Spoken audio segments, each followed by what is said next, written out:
So when you make an offering to the Arya level, you're making it distinct that among all sentient beings, they are Arya level. Right? Like our Malaysian king, when we have something like a scepter or whatever that represents his dominions over all men in our country. It has that kind of symbolism. All right? So he has dominions. And but when you offer that, it symbols that he has it. It's a symbol that he has it to people. All right? Therefore, when you offer the parasol to an Arya being, you're offering to their Arya level. It means that you are different among others.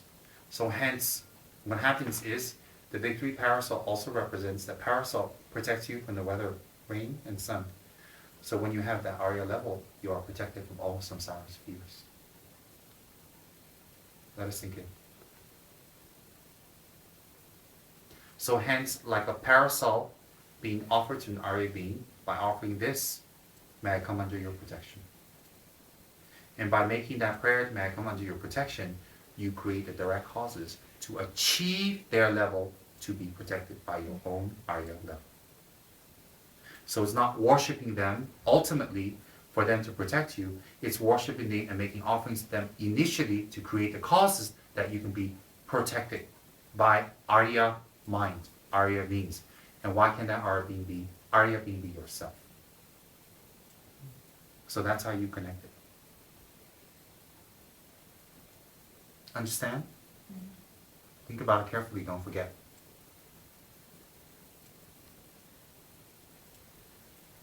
Tell me, Paris, again, in your own words. Okay.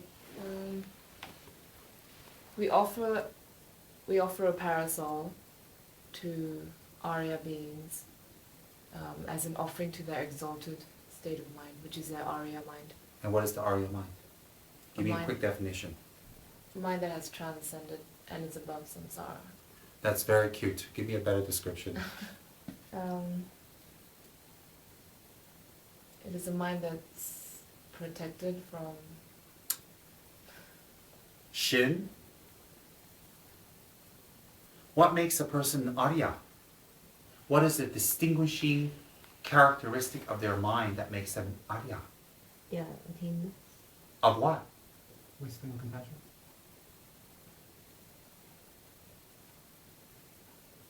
What makes a person Arya?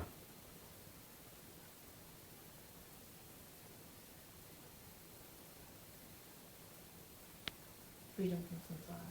What makes them have freedom from samsara? Yeah, practice. No, that's a method. If their practice frees them from samsara, they're not free. They're still practicing. That's why hence you call practice. Don't just blurt out big words. Think. It's very simple. What makes them an Arya? What quality must an Arya have to be supreme among men and gods? Control over their own minds. What else? What makes them have control over their own mind? What quality in their mind makes them have control? What quality in their mind makes them have control? Relaxing into it. That's one. Or That's teacher. called wisdom. The other? Or teacher. Very good. All the things that you've been throwing out at me just now are all culminating in wisdom and bodhicitta. Culminating. So you just say practice, when you just say, renunciation, it doesn't work. What makes an Arya being is that they have more concern for others and not for themselves. Wouldn't that make you unique among samsara existence? That's what makes an Arya being. So the level of their concern for others and the steadiness of it and the consistency of it would be the 10 stages of the Bodhisattva. So when they reach 9th stage, 8th stage, 7th stage, naturally they'll be better and better and better until they reach the last stage, 10, then Buddhahood. So hence, what makes them an Arya being, what differentiates them from other beings that are non-Arya is their genuine, real concern for others and their ability to enact their concern. So that concern for other beings solely is bodhicitta, and the ability to enact it will be skillful means. And then becoming an Arya will be based on wisdom, realization of emptiness, or any level of it. Okay? So those exalted states is what you're offering a victory parasol. And the victory should be a hint, because what are they victorious over? Samsara, Mara, their own selfish mind. So hence, when you offer a hari, or you offer a parasol over an enlightened being like Vajrayini, you are making offerings to her Arya level state of mind. So when you make an offering to her Arya level state of mind, you make a direct connection to that mind and plant seeds to achieve it in the future when you practice. So how beautiful the material is, how wonderful the material is, and how it's done up nicely and offered up to her will also create even more merits. Why? Because how well you do it is how much time you have spent on it in order to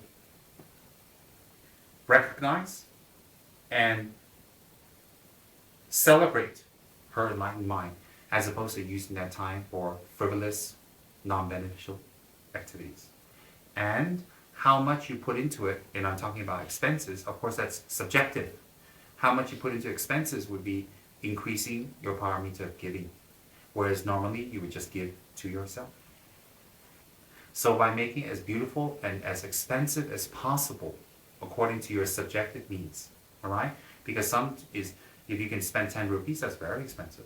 For some, it's 100 rupees, so that's subjective, depending on you. When you offer to Arya mind, you again are directly connecting the paramita of giving to the Arya mind. So it's even more beneficial. Hence, when you're doing the practices, when you're making the hari, when you're making the offerings, with great awareness, knowing what you do. Don't just simply say, oh, I collect merit. What type of merit? What kind of merit? How does it benefit you? You need to know.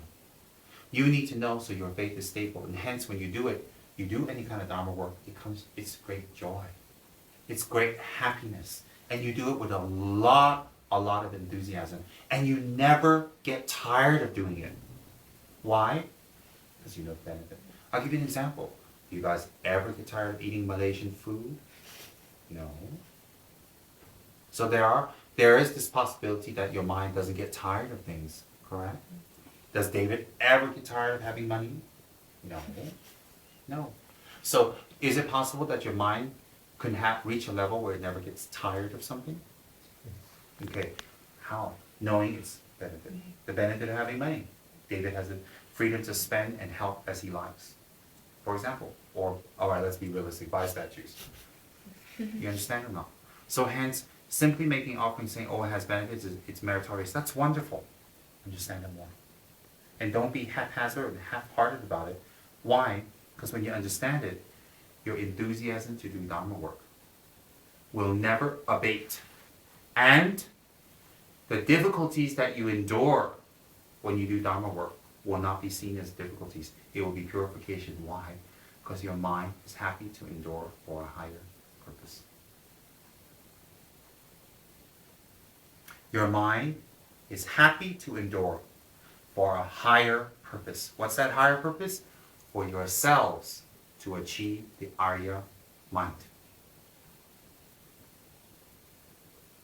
Does that make sense? Yes. Thank you. So hence, putting all those jewelry on Lord Vajrayini and making her place beautiful and decorating the area beautifully and offering flowers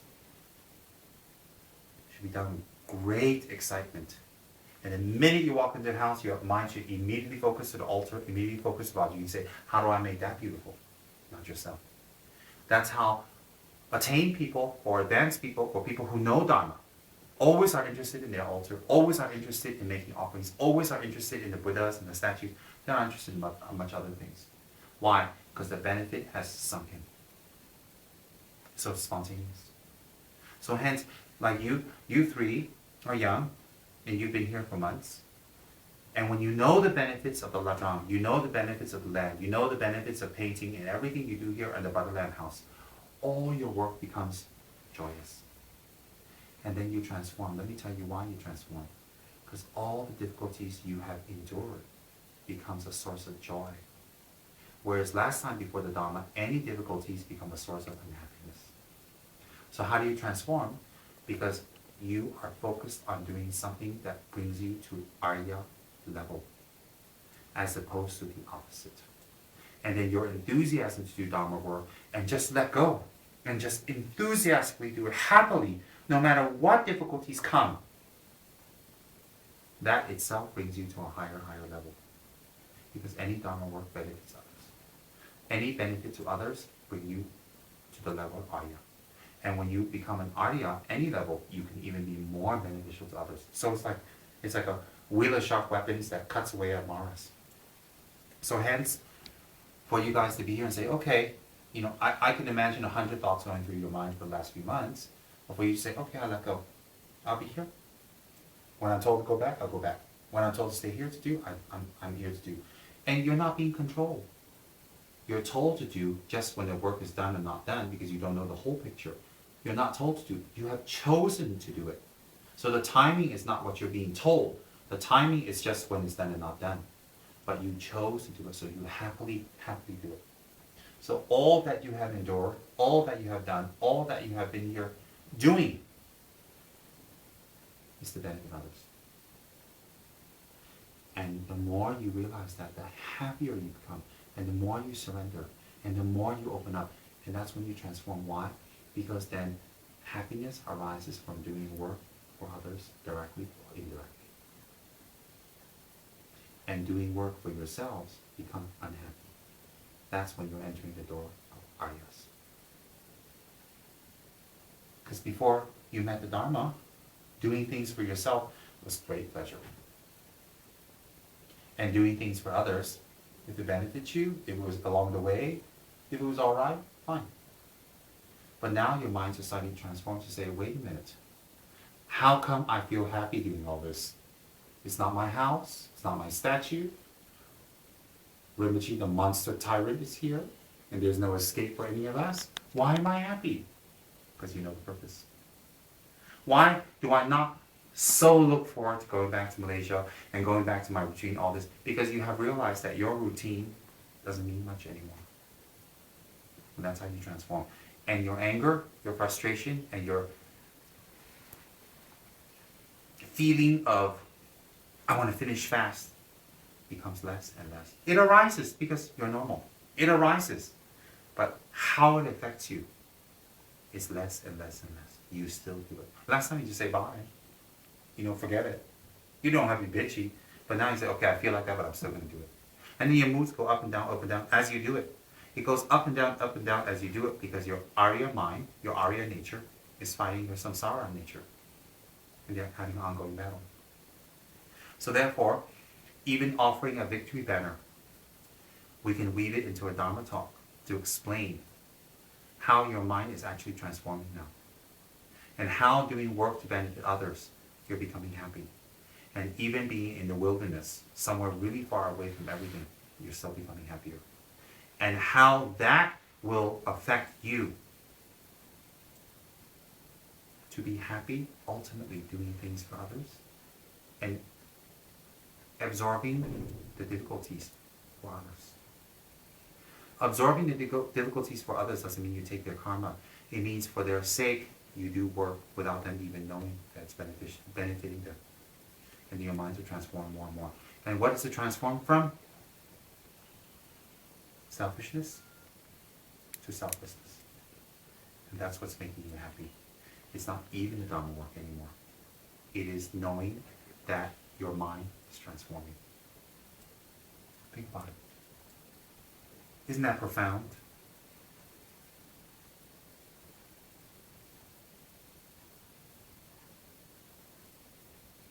And then benefiting others, giving things to others, helping others, sacrificing yourself for others, giving of yourself to others will become more and more spontaneous. You know why?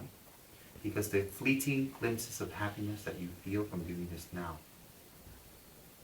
will become very powerful. It's like a lightning in a dark sky.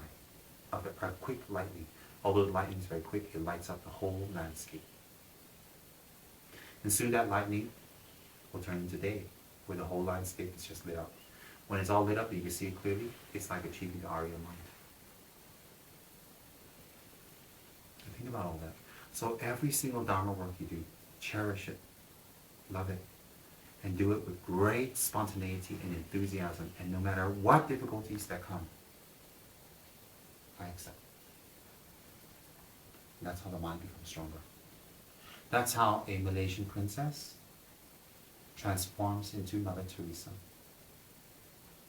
That's how a Malaysian court jester transforms into Mahatma Gandhi. That's how a bimbo from Malaysia transforms into the Dalai Lama. Always think about others. You guys understand? You think about that. So now your mind doesn't connect it directly, but it's starting to connect that. When I do this, I'm kind of happy. When I do this, I'm kind of happy. When I do this, I'm getting happier. Okay, I'm not happy today, but I was happy yesterday. And then tomorrow you're happy again. Whereas before you met Dharma, you wouldn't be happy about any of this. Because you can see your mind starting to relate that doing things for others is happiness. Doing things for yourself is not. That's why we don't want to wait till we're 40 or 50 or 60 to realize that, and then start saying, oh, I want to do Dharma. And then you're trapped. You got the kids, you got the wife, you got the husband, you got the car, you got the loans, you got the house payments. You're trapped. Or you have the money, you have this, you have the titles, you have the properties, you have the inheritance, or you have your business, and you're just trapped because then you just indulge and indulge and indulge in yourself. Either way, it's a trap, whether you're poor or rich. So you should think, wow, this whole experience has been about generating the mind that feels great bliss and happiness, and others have benefit. And generating the mind that does not feel bliss and happiness when it's for yourself. This is what this whole experience is about. The merit you did is for your Lama, according to Tibetan tradition, sorry to say, the highest merit you can get is when you serve your Lama. Okay, that's not insinuating I'm enlightened. That's according to the texts. By serving the Lama, you have benefited tremendously. You have collected tremendous merit. By being here and enduring it, you have fought your non-Arya mind. And by rejoicing in your work, the reason we rejoice and hug is getting in touch with that mind and feeling happy and getting familiar with that type of happiness. Let me repeat. When you rejoice, you are getting used to getting happy from that type of happiness. That type of happiness that arose from doing things for others. So when you rejoice, it is a glimpse, it is touching, it is getting used to a type of happiness that you get nothing. Inverted commas. Isn't that beautiful? Think about all that. So eventually, what's the goal? To be extremely excited to benefit others. Extremely tolerant of situations that would benefit others. And extremely giving of oneself and whatever one has, even one's health and life, to benefit others. That's the goal of the practice. You guys get it? So the goal of all this is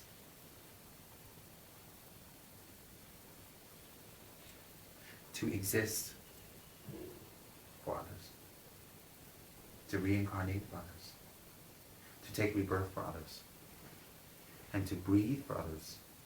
That everything you feel is for others, and you abide in that state. And you know what's the funny thing? To ordinary people who don't know Dharma and doesn't have wisdom, they say, oh, but what about me? Oh my God, you'll be so happy you won't even think about you or me. Do you get what I mean? Automatic. Have you ever met a Buddha that's depressed? Have you seen Tara in counseling? Have you seen Tsongkhapa on the famous psychiatrist's couch? Have you seen Vajrayani going for motivational talk because she feels down? No, you will never be unhappy again. So hence the whole experience is to tell yourself, look, I am capable of doing things under extreme conditions and be happy and rejoice and want more. That's what you let yourself know these few months. And the secret here, let's go one level more. And you want more. Yeah, for that one, Paris like, all right. And want more. What is want more? This is nothing. Whatever it takes to benefit others, I will do. And when you recite the Bodhisattva Charyavatara or the Shantideva's motivational verses or this dedication verses, instead of just being so adamant about benefiting others in this life, future lives, you even put your hands on top of your head because you give it the most supreme respect when you achieve that quality in your life. Most supreme. And that's very beautiful. And that will transcend anything in this life. Benefiting others is the purpose to live. Benefiting others is the reason you get up in the morning. Benefiting others is the only reason you will sleep at night, to refresh your body to do more. Benefiting others is the only reason you would be a sleep pig, so that your body would be strong to benefit others. That is the only reason. And let's summarize it and make it simple. That's the only reason you eat. That's the only reason you breathe. And that's the only reason you would do any work to benefit others. That's a state of mind called Arya. So when we put a victory umbrella over such a being, you create the causes to make that happen. Isn't that neat? All that wound up with just one little teeny puppy. And it all started by crazy here asking, can it be triangular? Isn't that exciting? So what I want you three young fellas to achieve is, I don't want you to get into life. I don't want you or anyone to get into life and become older and become jaded and say, well, I have money, and I have a relationship, and I have kids, or whatever you guys want. I have a car, but now what? And then you might go to drinking and womanizing or menizing or whatever to chase away all the blues. Or you might sink into depression. Before that happens, train your mind to serve others. People who serve others rarely become depressed or for long. Rarely. People who indulge in themselves, take drugs, alcohol, you always see them in rehab. Think about it. So while you're young and your mind is fresh, cultivate the thought. I exist for others. And when you slip for others. Why? How can you slip for others? Simple. You can only slip if you're on an ongoing battle. So you even have slipped for others. You understand? Isn't that wonderful? Even slipping and feeling down sometimes is for others. Why? Pick feeling down and slip sometimes or all the time. Very simple. So your whole experience here, every single day you should rejoice because the time is coming to a close. And you should treasure every single day. Why? The training you had here, you're going to be sent back to samsara to deal with the mind. Here you deal physically with the difficulty, but the mind is all right. Soon, you'll be sent back to samsara. Isn't that scary? No, it's not. What a beautiful experience it's been. What's the experience? You got the ladana, you paint, you got the curtains. Yes, you did that, and it's beautiful. Whatever.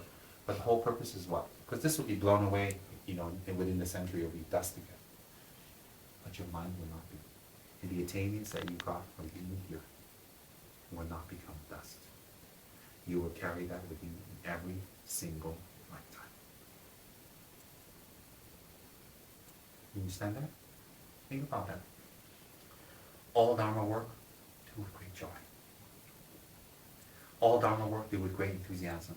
And no matter what the obstacles are, no matter what you have to do or what you have to feel, always do it with great enthusiasm and great happiness. Even if you slip. When you slip, don't get into I slip. Just unslip yourself. Don't get caught up in the slip. Because your slip is like that. Your victory is like that. Why get caught up with that? It's not purposeful. Think about that. And the whole purpose of being happy about Dharma work is touching the real self, which is being happy to serve others. And when it becomes spontaneous, you'll be very happy. Isn't that a wonderful thought? So do all Dharma work here in the Ladang or in Kichara Lounge. Great enthusiasm. without anyone pushing you, without anyone reminding you, without anyone having to do anything to make you do it. It comes from you, because your Arya mind is, you're getting in touch with your Arya mind. No one tells you. Hence, be responsible. Finish whatever you promised. Do not be prompted. Do not be pushed. Why? Because you're doing something really great. That's why. That's why. Last time going to clubs, sleeping with men, and all that stuff was very exciting. But that was for yourself. Now, relate that happiness to serving others. It can happen. Why? Happiness towards something is just cultivation. That's it. Very exciting. So you guys should be very happy. Wow, tonight we get to go to the Buddha Lab and set up a beautiful altar for Arya Vajuki. And we make beautiful offerings to recognize and to bring attention to her enlightened Arya mind. How fortunate we are. Great enthusiasm. Great. So when you know the benefit, you'll always be enthusiastic. That's called Dharma work. What's Dharma work? Benefiting others through your work. Isn't that exciting? Good.